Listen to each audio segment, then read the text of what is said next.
Due to the graphic nature of this program, viewer discretion is advised.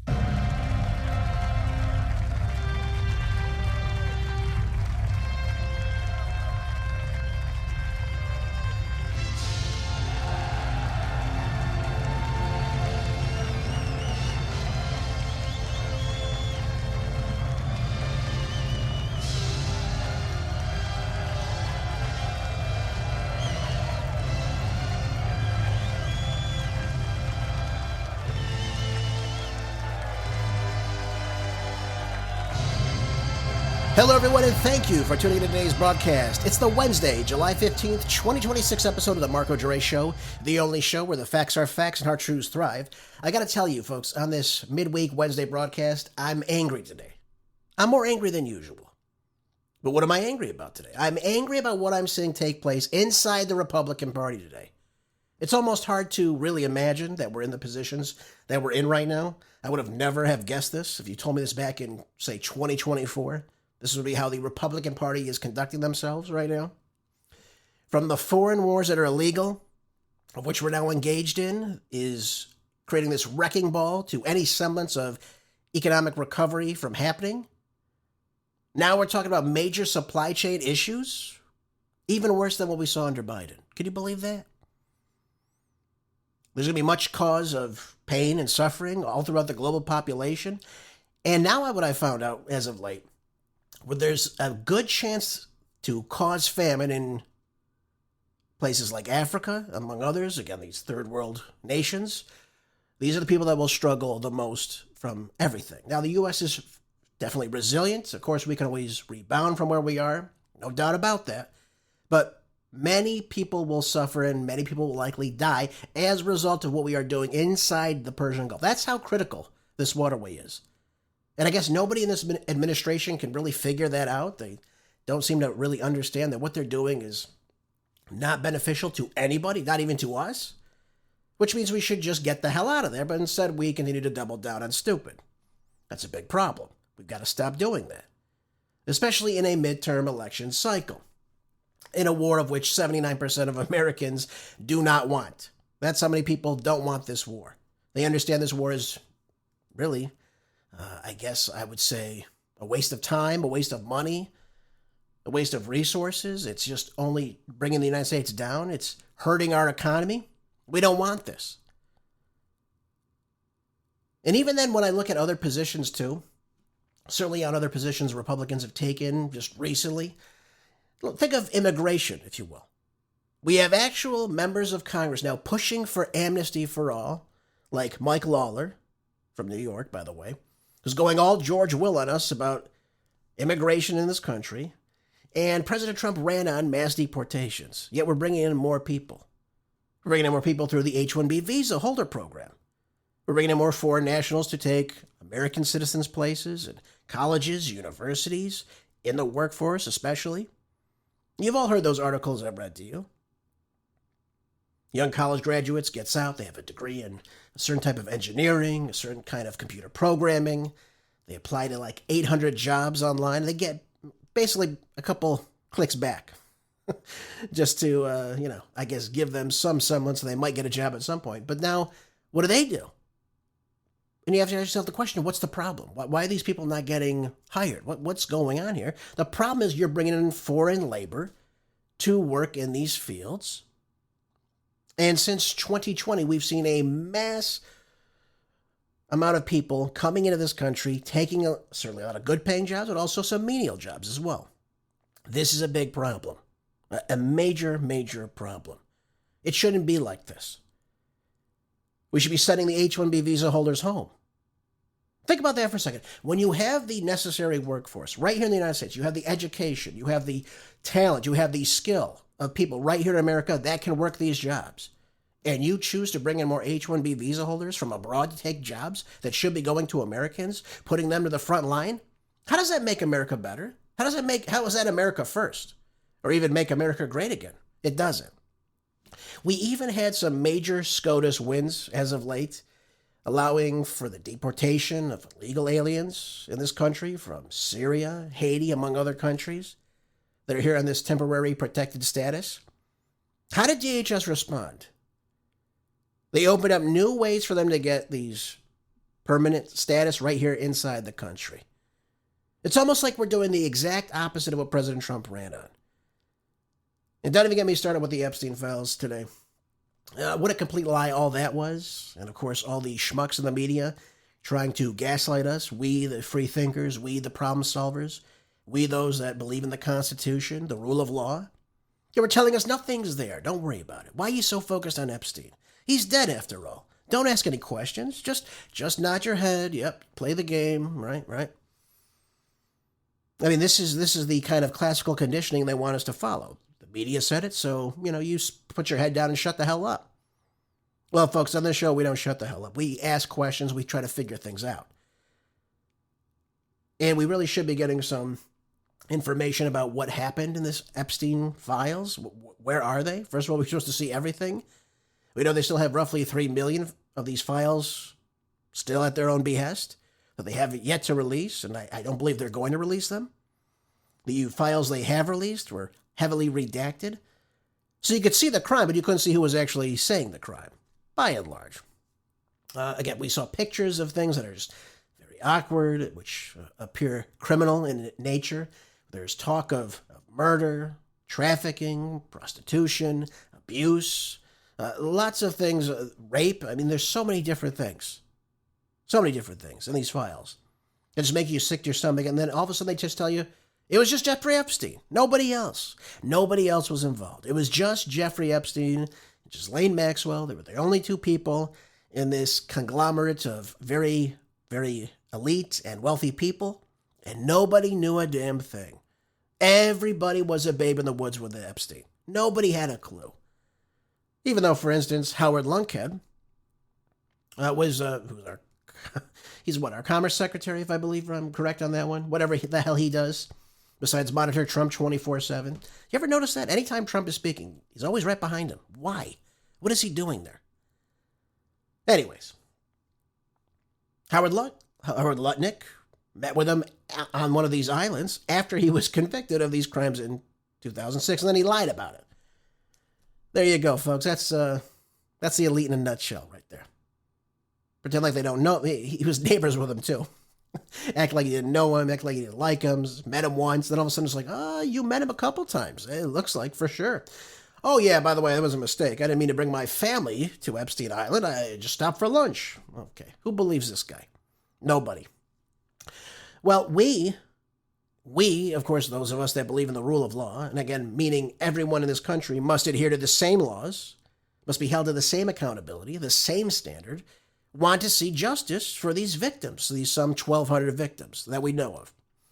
The richest, most powerful man or woman in this country is bound to the same exact standard, the same exact set of laws, just as the immigrant that just got here the other day. Now, we'll never see justice for Epstein's victims. Probably not. I wouldn't bet on it, folks. Don't hold your breath on that one. There'll be no accountability for them. Even though it's right there in front of your eyes for anybody that wants to see, can see it. Anyone that's at least honest with themselves.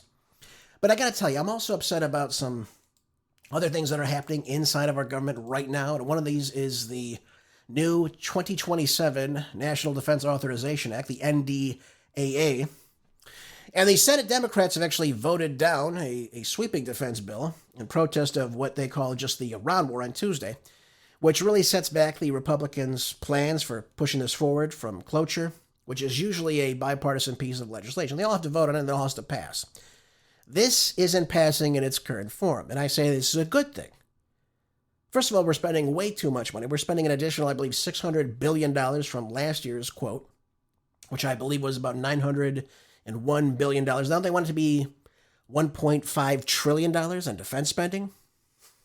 Well, I think we better. We might be in this forever war with the Iranians. We've got to replenish. My God, fuck, we got to get things moving again. More ridiculousness. Anyway, in this 50 to 46 votes, the Republicans attempted to begin the debate on the NDAA, but the Democrats were able to block it, calling the bill a permission slip for more conflict with Iran. Now, they're not wrong about this. This is what Trump plans on doing. Right? He's going to continue to go to war with the Iranians, go back and forth for as long as he can, because he's never going to negotiate with them. That's why he's doing this. Now, all Democrats in the chamber Tuesday opposed the measure. There were 2 Democrats that did not vote. That would be John Fetterman of Pennsylvania and Alex Padilla, who was my former senator out of California, did not vote. I'm sure they would have been... Well, Fetterman may have voted for it. I'm not sure, but it wouldn't have changed any of the outcome. But I'm pretty sure that Padilla would have voted against this for sure. But Republicans need a 60-vote threshold to end the filibuster, to end the debate, to push this forward to a final vote afterwards. So this is a problem in many situations, not just this war going on, not just the massive increase in spending of money of which we really don't have, folks. But so long as this war goes on, you will see that the Strait of Hormuz will be this major checkpoint that will certainly block off a lot of the world's necessary commodities that aren't moving, that should be moving. That's number one. So there's an economic issue with this. There's a military issue with this. Number one, we are not going to defeat them by doing the same thing over. Now, I'll revisit this later in the program, but we have to understand something. There's a lot to do with this NDAA that is, I would say, a little bit treasonous. Why am I saying that to you? Because there are several sections in this that I find very troubling. Nobody's talking to you about this, so I might as well do it. Hopefully you can share this with other people so they know exactly what the government's doing.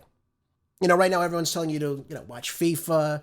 When FIFA's over, you watch baseball. When baseball's over, you watch whatever the hell's next, and so on and so forth.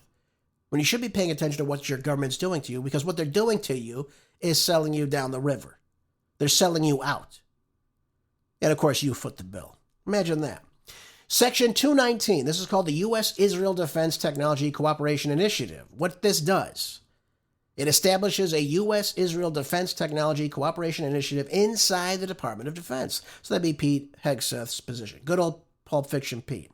The same Pulp Fiction Pete who called Netanyahu the day he was confirmed as the Secretary of Defense, or Secretary of War now.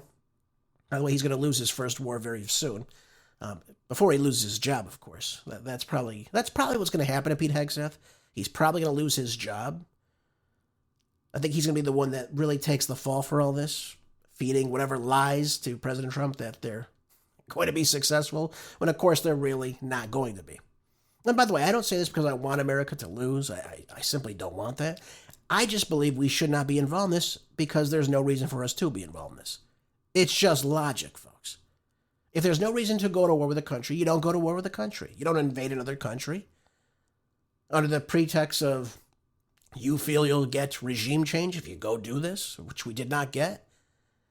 But we keep hearing the same old rhetoric, the same old, we're going to get them, we're going to finish the job, don't worry, we're going to keep doing this. You hear it all the time. You hear it all over the legacy media and what have you. This is what they tell you.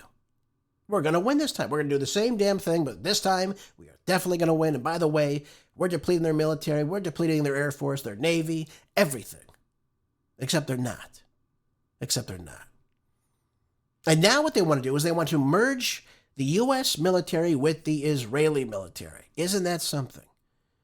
And this bill would actually then require the Department of Defense to coordinate with the Israeli defense entities. So that'd be who's ever running the Israeli government's military. They want to do things, for instance, coordinate about counter-drone systems, missile and air defense, AI, autonomy, quantum, cyber, electronic warfare, directed energy weapons. Yeah. Industrial-based cooperation and co-production. All these mandates. Regular reporting to Congress on progress and technology transitions. So this is merging the two together. So it moves, again, the U.S. and Israel defense ties from aid to embedded right in the actual system itself. So it's like two birds of the same, two feathers of the same bird. I think I said that right, didn't I? Yeah, I think I did. But this is the same thing, folks, right? It's the same thing. Now it's all a part of the military security industrial complex. This is amazing to me that this is even written down. This is traitorous. This is 100% treason. Now, Section 224, this would be allowing for the Secretary of Defense to appoint an executive agent under the Department of Defense, Directive 5101.001. So the executive agent has the authority to synchronize all the U.S. Israel defense accelerate integration of Israeli technologies into U.S. programs of record, oversee co-production, licensing, and industrial cooperation. All these different programs that exist within inside the U.S. military, DARPA, DIU, MDA, Space Force, other components of the Department of Defense. And they also want to ensure protection of sensitive technologies. Well, again, we'll be just trading and giving away our technologies to them, which, again, I find interesting because we're being greatly depleted right now in this war with Iran. But it covers almost every domain of the defense tech systems. Again, what I just told you, AI, autonomy, quantum, missile defense, cyber, biotech, directed energy, anti-tunneling, you name it, we're giving it to them. Again, it's all the same. It's all linked together now. And of course, it greatly reduces the president from stopping any of this. This is another part of the insanity that goes along with this. So really, it just creates a centralized command structure for both the U.S. and Israel defense tech integration. This is unbelievable, folks. This has never happened before. Can you imagine after the Revolutionary War, someone came to Congress and said for the military spending, they were going to merge together with the, it wasn't the UK at that point, but Great Britain. Can you imagine that? Everyone would be up in arms about this.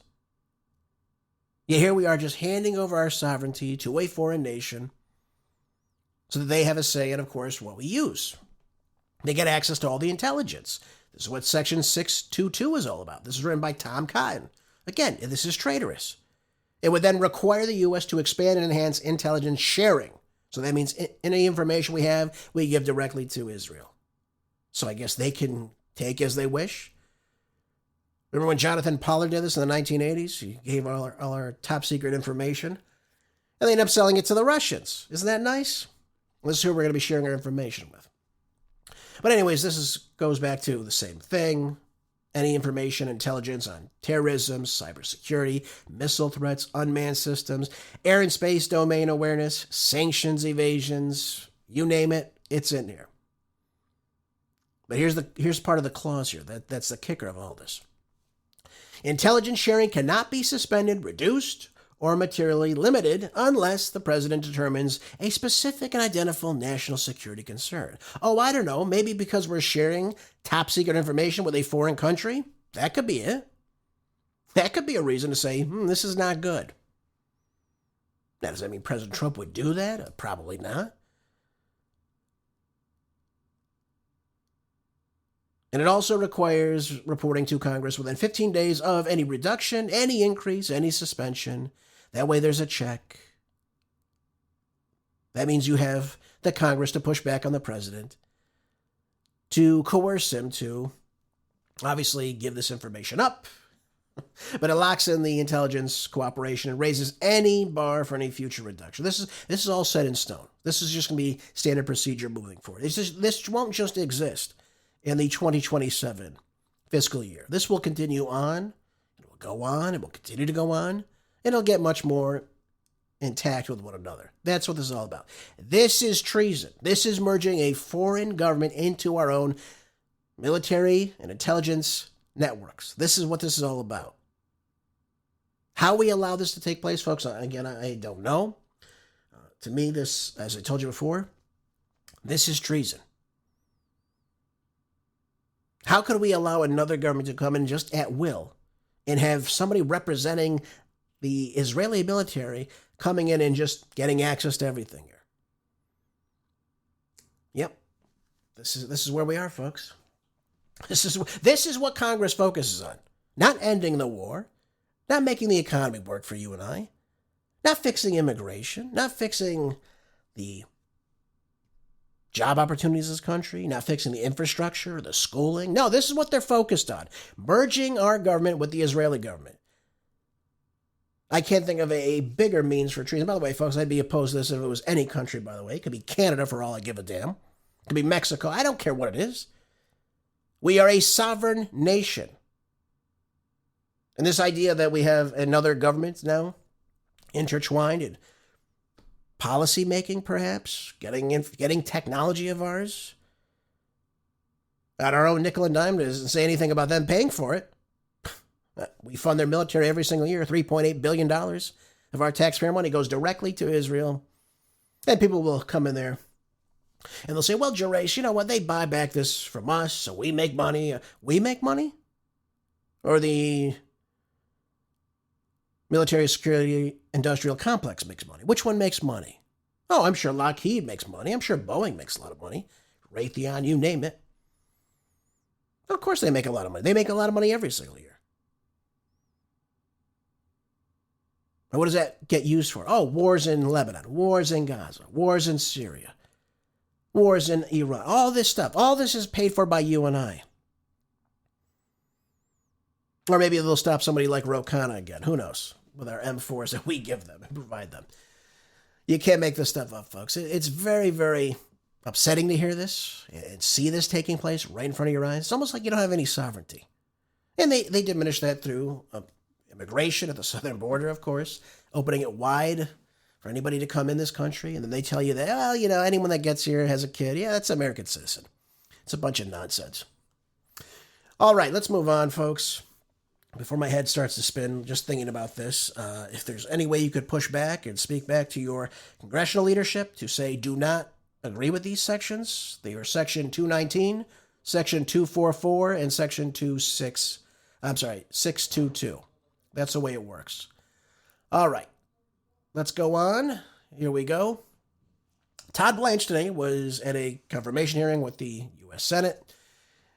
And as acting attorney general, he was obviously confronted with some skeptical questioning today, of course, as one could imagine. Blanche insisted, though, he was pressing a couple different issues. But one of the things he was really insisting on was the $1.776 billion anti-weaponization fund, which was scrapped after this fierce backlash. And he claimed to the Senate, of course, the committee, that it was not moving forward. But then, of course, we had lawmakers, including Republicans like John Cornyn, raising concerns that the Trump administration has yet to commit in writing that the fund is actually dead and therefore could conceivably be resurrected. Well, Blanche gave some reassurance that that was not happening, of course. John Cornyn's going to be a crucial vote that Todd Blanche needs. He's going to have to get a majority of the votes here. So if he starts to lose progress with some of these senators, for instance, remember, he's got Lindsey Graham is gone. Now, I believe his sister has already been sworn in, but he's got to get everybody on board with this. He's got to get all 53 Republicans, and maybe he'll get maybe a John Fetterman would be one to vote for him too. I don't know. Only time will tell. But he's got to be in his game with this. Otherwise, he doesn't get in. Now, yes, he was Trump's own private lawyer. That's true. That's a fact. But obviously, he will have to be held under scrutiny while he is at the DOJ for the remainder of Trump's tenure. But I do think he'll get through. I really do. He did handle himself well in what I had watched earlier today. So, again, I don't see the Democrats all voting for him. Maybe he gets a couple. But he's going to have to get every Republican. Absolutely. Absolutely. Now, Cornyn went out there saying he's not going to make any decisions at this point. Tom Tillis, again, said that he will likely support Blanche. So he's going to have some of the people that have been at odds with President Trump, but they want his reassurance of certain things, I believe, before he goes and gets his nomination. I think he'll have to do all this, but that's where this is going. So they really focused on this fund for some reason. Again, it never came to fruition. I think it's dead on arrival. I don't think it's going to be happening. But let me play you a little exchange that he had with the great senator from Illinois. Yep, you know him. Old Dick Durbin, folks. Old Dick Durbin. Gotta love him, right? But he did bring up a good topic. I gotta be honest with you.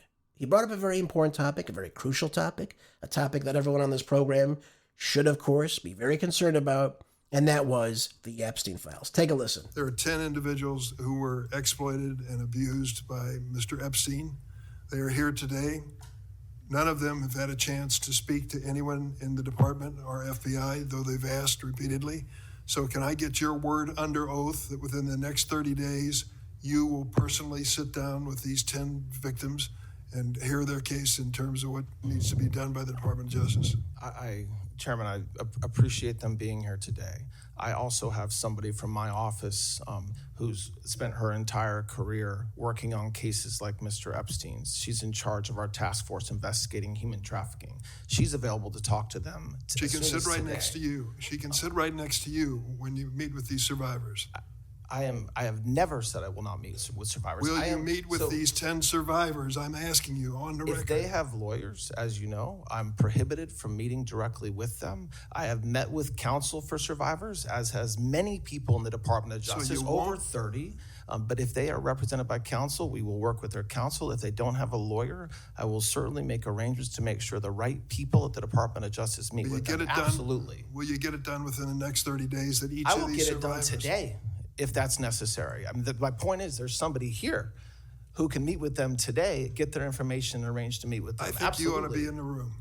Pardon me? I think you ought to be in the room because you ought to hear this. We remain available to meet with any victim or their representative at any time. Now, that wasn't a bad response. I got to be honest with you. Even though I think he's dropped the ball in this, as Pam Bondi has prior to him. Now, he did come on and say that mistakes were made. The disclosure of the documents was an exercise in the unprecedented transparency, even though we had so many redactions in this. Although the Justice Department only released additional files after Trump bowed to bipartisan pressure to sign a law forcing the department in order to do so. Now, he went on to say, I want to make sure that the American people know that this administration, when it comes to Jeffrey Epstein, has been more transparent than any other administration. Well, then explain to me this, though. Let's be honest. Why has no one been arrested? Let's be honest with ourselves. We know, for instance, people were talking about committing crimes. People were talking about very vile things. I'm not going to repeat over this microphone to you. Well, we've seen it, folks. Anyone that wants to see it can go see it. Anyone could go do it. There's millions of pages of this. It's posted all over online. You can hear people talking about child trafficking, rape, murder even. Just casually being spoken directly to Jeffrey Epstein. Who are these people? Who is saying this to him? And why are they saying this to him? Why would you... In other words, let me ask you this. Clearly, these people had to know Jeffrey Epstein was involved in this stuff. Otherwise, why would you send this type of email to somebody? Right? You're not going to send this to your local priest, would you? Of course not. So why would they feel confident they can say this to Jeffrey Epstein? Why would they say these things? Why would they talk about child trafficking, abduction, rape, murder, abuse, all these things? Human sacrifice. This is troubling. Just troubling to anybody that looks at this, of course. Anyone with a soul. So the question I have for Tom Blanche is, where are the convictions? You said you'll have somebody meet with these people? Great, wonderful. That's the way it should be. What will you do in response to what they've said to you? If there is a lead that someone else is involved, how will you handle this? Mr. Blanche, how would you do this? What would be your approach as the new leader of the Department of Justice? What would you do? And see what he has to say, but nobody asked him that question. Now, you can meet with victims all day long. What are you doing to get people that need to be brought to justice?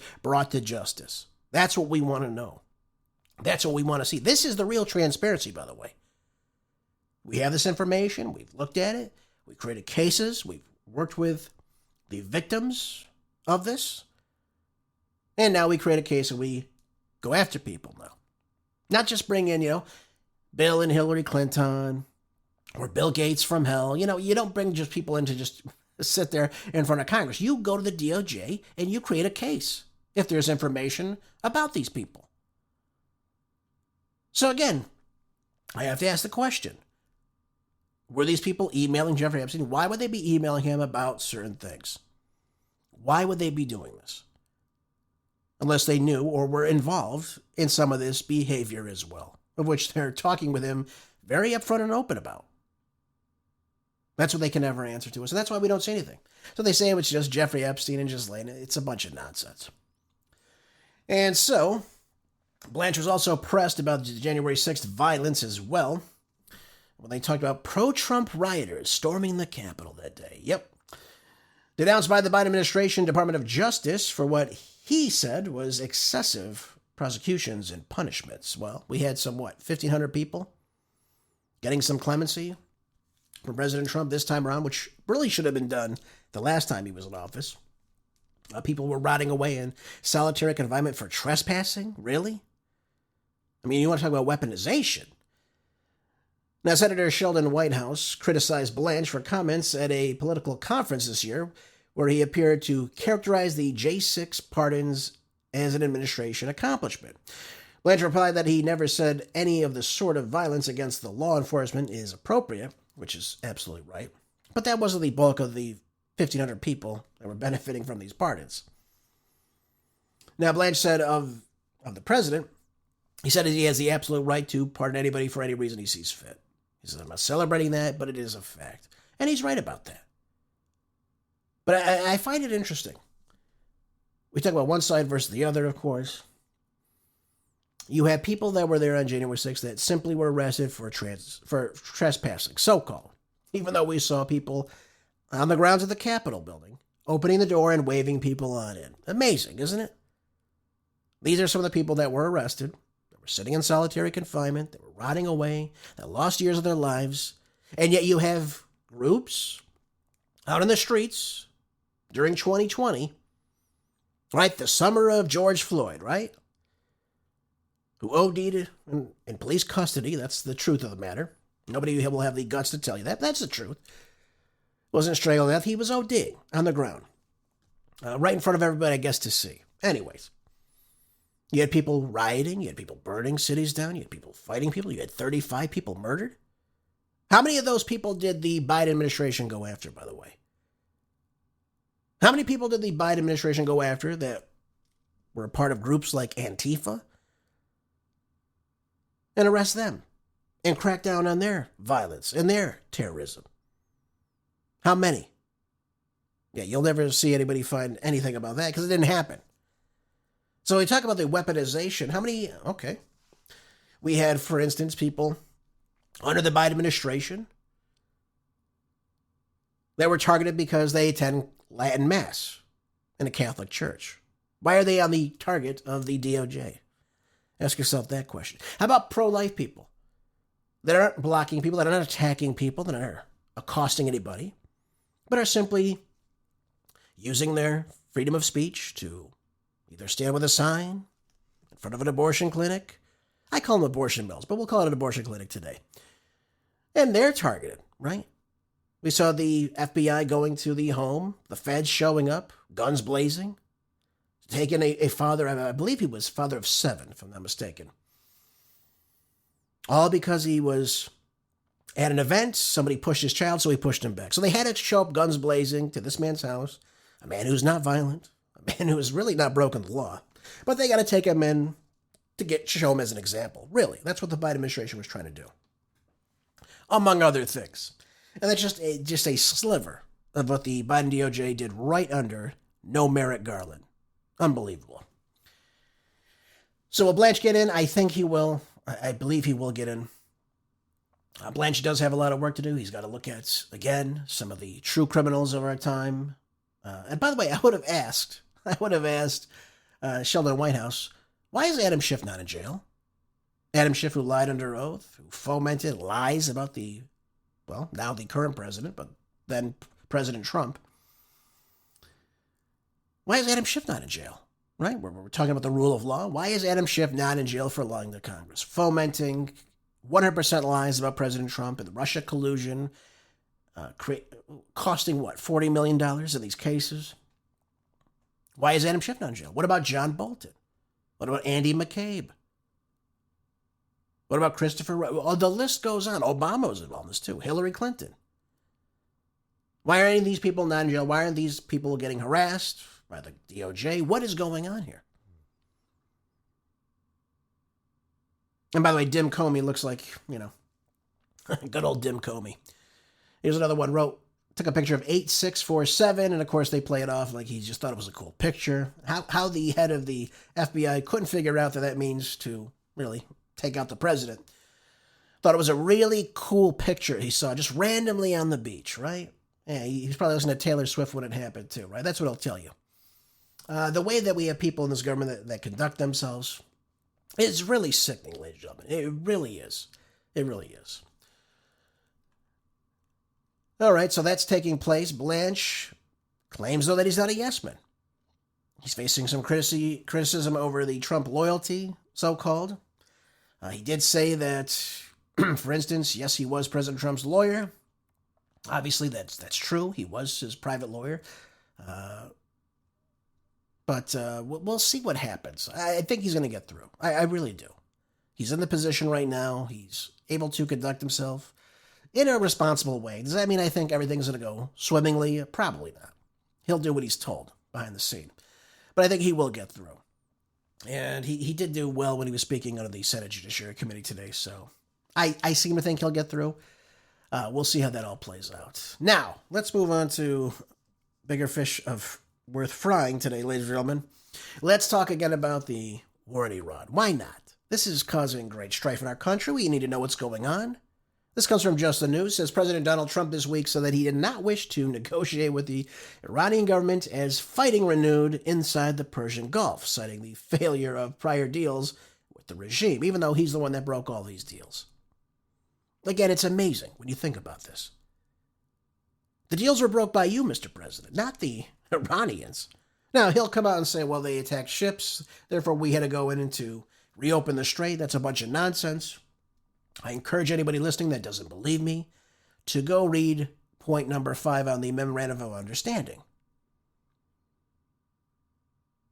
It says very clearly that the Iranians will be the ones that open up the Strait of Hormuz within 30 days of signing this document. They will open up the shipping lanes free of tolls, but they will make all arrangements. They will be the ones in charge. That doesn't mean they're going to be denying people, but it means simply you will follow our rules. That's what it said. Plain and simple. It didn't say the United States will intervene should they think anything is not being honored. Didn't say anything about that. And Trump signed his name to this. So again, if the Iranians say your ship will only cross through at 11 a.m. in the morning, that's the only time your ships can transit on our side of the Persian Gulf, in the Strait of Hormuz, that's the way it works. They make all the arrangements. They make all the coordination efforts. You have to coordinate still with the Iranians. All this is in the document. And then he comes out and he starts telling Fox News that he doesn't want to negotiate anymore. He said very clearly, let's not negotiate. Three days ago, we had a deal. No, you had no deal. There was no deal. You had an understanding for a deal, but there is no deal in and of itself. And he has a couple of really good sound bites that I want to play for you, folks. But here he is talking about resuming this conflict. And this is why I tell you this is going to go on for quite some time. Let's listen to clip 2. Has the war resumed?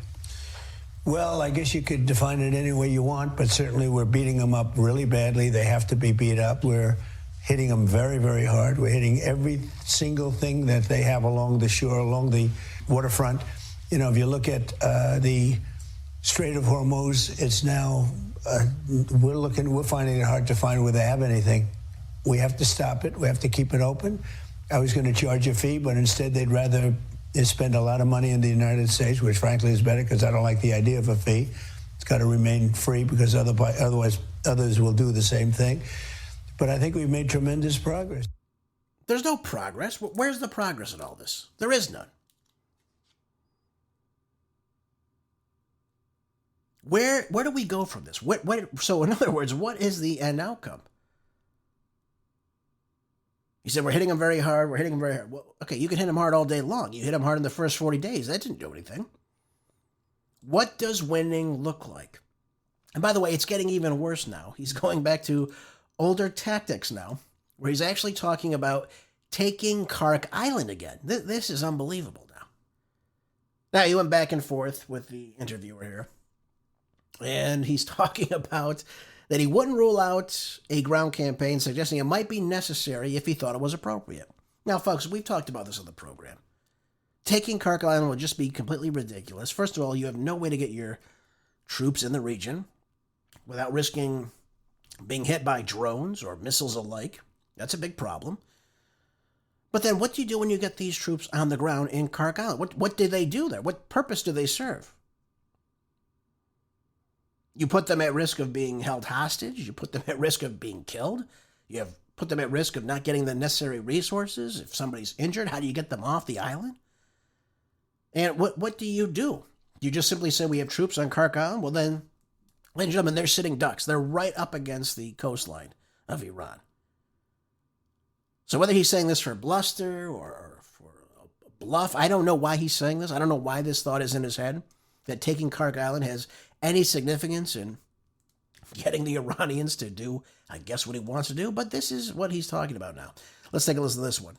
So your objectives are to ensure that Iran never has a nuclear weapon, to keep the strait open, and to degrade the Iranian military. Can those objectives be completed in an air campaign alone, or does this require a ground component? Well, I think they're completed now, honestly. If we left right now, it would take them 20 years to rebuild what they have. The only way you can negotiate with these people is through strength, and the only strength is military strength. And that's what we've done. And I mean, literally 2 days ago, we had a deal, and then they broke it at the last moment. They broke it. Will these strikes continue? They'll continue until I say it's enough. I mean, they'll continue. They've been, the word the military likes to use is degrade. They've been degraded. So let me ask you this. Let me pause really quickly. He says they've been degraded. He says the strikes will then go on as long as I say they need to go on. So what's the end result of this? Until the Iranians capitulate to you, surrender to you? Until you bomb enough targets and feel that they've been diminished well beyond their capacity? Or until their missile stockpiles are depleted beyond recognition? What is the end result of this? Or do you go try to bomb more nuclear sites again? What is the end result of this? How much longer will you continue bombing them for? He doesn't really give an answer to this. Let's continue, though. To a very low level. And they have fight. You know, it's like a great boxer. You think you have him beat, and then all of a sudden he comes back and he gives you a shot. They have some fight left, but they don't have much. And their weapon degrading has been incredible at a level. Nobody thought it was possible to do it this quickly. You posted today on True Social comments that you made back in 1988 about Kharg Island. And at the time you said, one bullet shot at one of our men or ships, and I'd do a number on Kharg Island, I'd go in and take it. Yeah. Do you still intend to take Kharg Island? Let me pause here really quickly. Again, I hate to keep pausing on you, but let me just break this down for you. He's referring back to the Iraq-Iran war. And he said at the time, there's a post of his words at the time, he said he would take Kharg Island. Now, we got to make sure we understand where we are today. The Iran of today is not the Iran of 38 years ago. A lot has changed in the country. It really has. But he's referring to a time where the United States was heavily invested in allowing Iraq to have the military capability, the funding, the weaponry, the chemical weaponry, which resulted in the deaths of anywhere from 300 to 500,000 Iranians, 70,000 of which I'm told were Iranian civilians. It is a much different, the advanced weaponry of which they have now is totally different.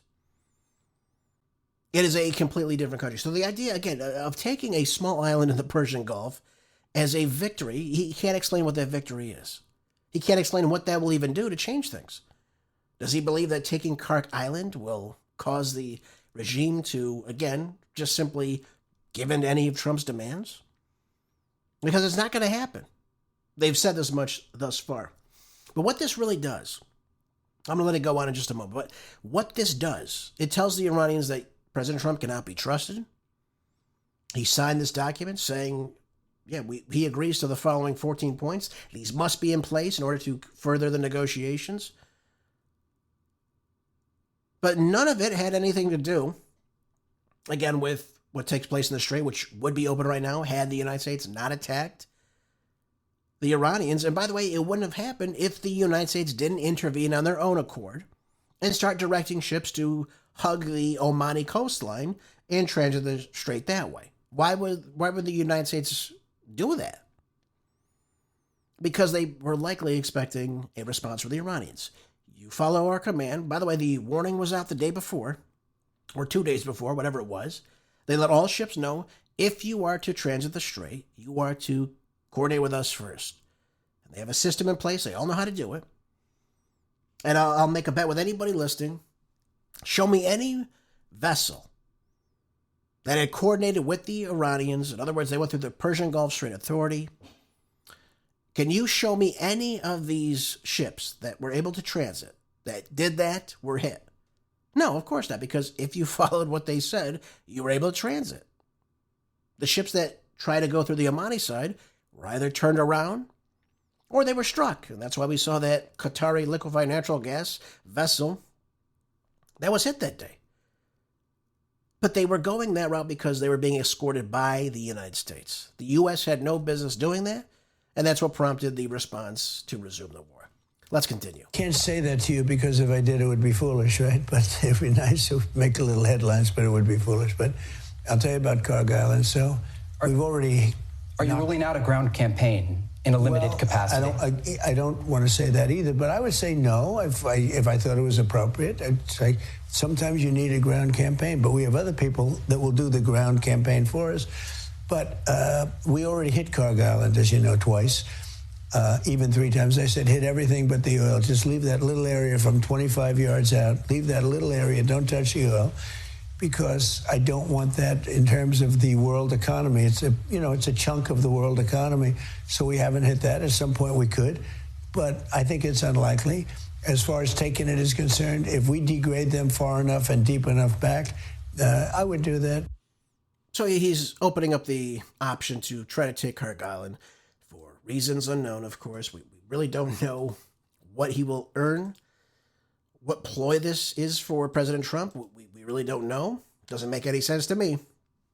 I can't see any benefit of doing that. I'll be honest with you. But as this war goes on, and by the way, we continue on with this, I keep finding out new information about just how grave this energy crisis we find ourselves is. I was listening to Mike Adams yesterday. He was on with Danny Davis on his show Deep Dive, which is a great show, and I encourage everybody to listen to it. But one of the things he said, and I didn't know this, by the way, he said that when you have these oil wells, right, that are just kind of sitting by idly, it creates problems due to kind of the inability to have any type of long-term output coming from that well.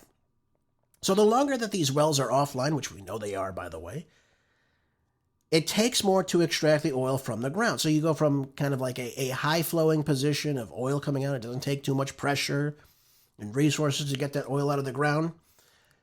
It becomes a low-flowing field. But also, if that stays for too long, it can mix with things like water, paraffin, rock, and it loses its quality, and it costs more to refine it later on. So now you have these oil refineries, these oil wells that are offline, and you do something like now you turn it back on, right? Because, hey, Strait of Hormuz open up again. We'll get these ships through, right? That's the thinking. Now, I told you before, this isn't just an overnight fix. This is something that takes place over a long period of time. But one thing that he did say, he said the Las Rafan oil field is simply gone. When they restarted it, it actually caught fire. This is one of the largest deposits for liquefied natural gas, I believe, is what this field is. But once they restarted, the system, it caught fire. I mean, so it's going to take some, and what he said, Mike Adams, brilliant guy, what he said was this is going to take, by the way, I said this to you earlier, this could take up to a year, but he was saying this could take even several years just to get things up and running again at a normal pace. The world cannot wait a couple years to do this. So Trump goes on and says, well, I told him not to hit Kharg Island, leave the oil at least, but we'll hit the other parts of the island. By the way, people live on Kharg Island. It's not a lot of people, but there are Iranians that live in small neighborhoods on Kharg Island. So he goes out and says, we're not going to strike the energy just yet, but then this is what he said also in the exact same interview. Take a listen. Are you considering hitting energy targets or other locations inside of Iran? I'll save the energy targets for last, but ultimately we'll hit energy targets, yeah. But we're going to hit them very hard tonight. We're going to hit them very hard tomorrow night. We're going to hit them very hard the night after. And then next week it gets really bad for them because next week comes the power plants. Next week comes the bridges. We're going to knock out all their power plants. We're going to knock out all their bridges unless they get to the table and negotiate. What would they negotiate? Let's be realistic. What would they negotiate? that they will cease to have any type of uranium enrichment. That's not going to happen. They've already made that very clear. They're not going to give up the military control of the Strait of Hormuz, and we can't pull that from them. That's another problem. And I say this to you just in an honest perspective because we would have done it by now. So that's another issue. So what are they coming to the table for? What are they going to negotiate? Would they even believe in negotiation? Would be feasible at this point? I don't think so. Which brings me to my last point I'll focus on for today.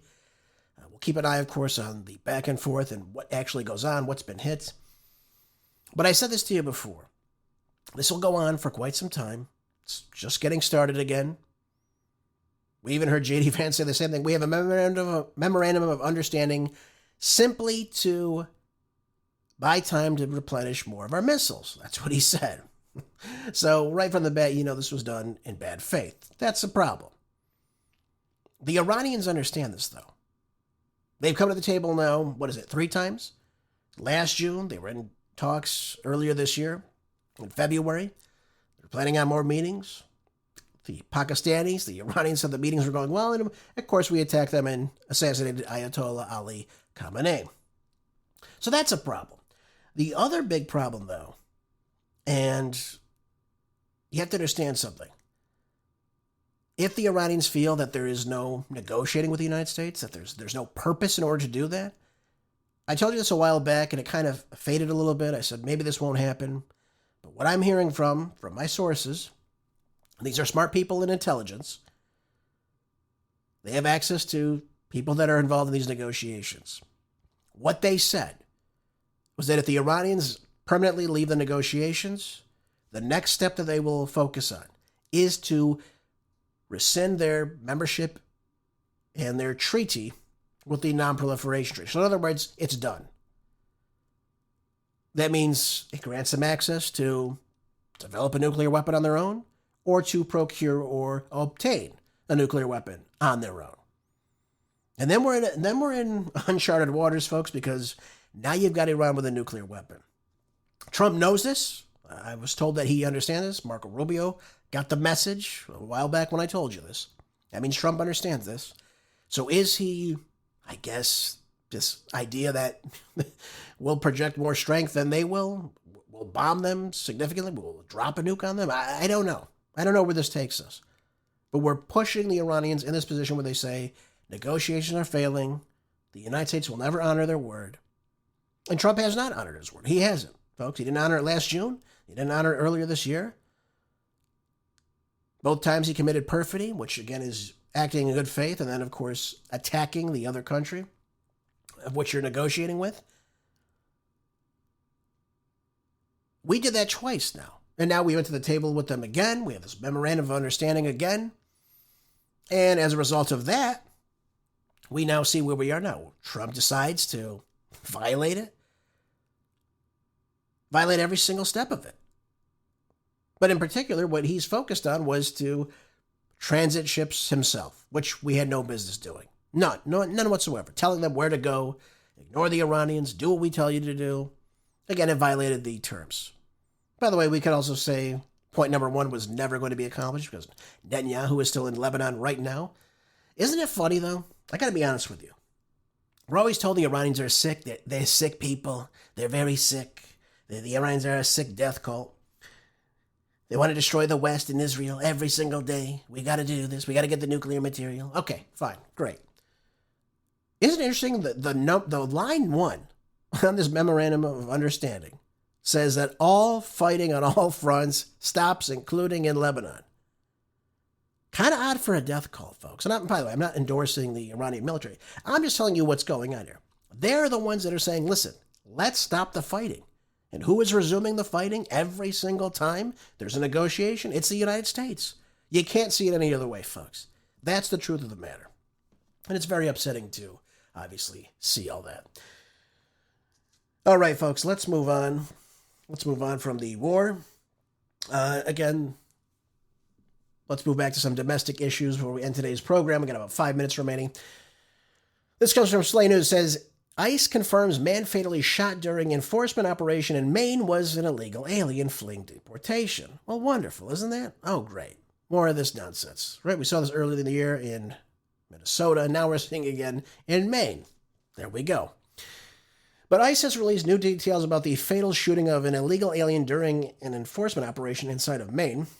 ICE then revealed that an officer opened fire after the suspect allegedly attempted to flee in a vehicle, creating what agents believed was a threat to public safety. No kidding. The shooting occurred early Monday morning in Bidford during an operation targeting an individual with a final order of removal. Yeah. So ICE was following through with proper law. Obviously, they were trying to apprehend this individual, and this person got in a vehicle, and they decided to try to, I guess, flee the scene. That's what it says here. The vehicle attempted to flee the scene, and fearing for public safety, the officer discharged his weapon. Here's the problem. The driver was struck. EMS was called right afterwards, and he died from the injuries which he sustained. The problem with all this, folks, we see this much, much more as time goes on. We saw this with Renee Nicole Good. She was in a car. She was asked to stop and get out of the vehicle. She chose to drive right at an ICE officer. The car did hit him. He did not get struck completely, but the car did hit him. He had an injury from that car hitting him. And people were saying, well, he could have just moved out of the way. Listen, folks, if someone you're trying to stop somebody, and that person puts the car in drive and starts going, and you're standing right in front of the car, which he was, we saw that from the angle where that officer was standing, they're like, well, why is he in front of the car? Well, it doesn't matter why he's in front of the car. She made the choice to drive that car forward. Now, does that mean she should have been killed? Well, again, the officer is going to defend himself. That's just the way any police situation like that will work. I saw that happening when I was living in California. Cops were stopping a woman at a gas station. She drove right at their vehicles, and they shot. And I was asking, this was years ago, but I asked my friend who knew people in the police department, and he told me, he said, oh, they're fine. And I said, well, why is that? He said, because a car is a lethal weapon. She could drive that car. She could drive the car through the police cars at them. That car is a lethal weapon. That's several thousand pounds with momentum behind it. She could kill them. And if she's driving at them when they're giving her a lawful command, they do what they feel is best for them, and that's to defend themselves, to stop that risk from happening. And the same thing is true in this situation. If they tell somebody to stop, right? If you're told by an officer to stop, whether you agree with why he pulled you over or not, you don't have the right to drive towards an officer coming at you or that's behind you to back up at them. You have to stop your vehicle because it's a lethal object that could kill somebody. And the officers in this case felt that 26-year-old Colombian national, what's his name? Juan Sebastian Guerrero was meeting that risk. And of course, now we have people upset about this. Yes, this man was intended target of the operation. Even Senator Angus King said just this. Yet Mark Wade Mullen he informed King that the man who was killed was not of the original target. Okay, so that's a problem. In a sense, but the same thing applies, though.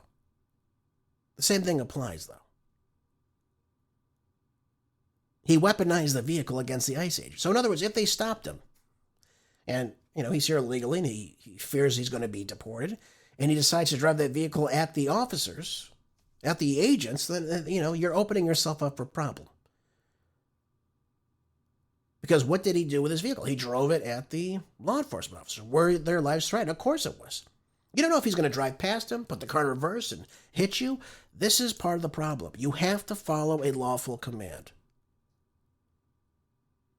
I said that both the Biddeford Police Department and the FBI responded to the scene. They're involved in the investigation right now. This is a developing situation. And of course, they'll have to update us on more information as to what exactly took place here. But as I said to you before, folks, the problem with all this, and this is going to spark a lot of anti-ICE demonstrations in Maine, of course. No shortage of that. You had leftist protesters gathering outside of Susan Collins' office. Why you're going to her office when she has absolutely nothing to do with it is, again, beyond me. You have to follow a lawful command. There's no other way around it, okay? You have to follow a lawful command. That's the way it works. That's the way the law works, folks. In this country, when you are told to do something and you defy those orders, you open up the risk of being apprehended or even met with lethal force as well. You can't drive a car on an officer. So as the report comes out, we'll continue to take hold about what's going on here, see what's going on, and hopefully, if there is any wrongdoing, we'll have justice served. As you know, I follow the law, folks. All right, folks, I'm out of time. Thank you again for being here as always. I appreciate you so much. Make sure you're staying prepped. Food, water, medicine, fuel, anything. Enjoy the rest of your day. As always, I'll see you back here tomorrow for more groundbreaking news. Until next time, be good, stay busy. God bless.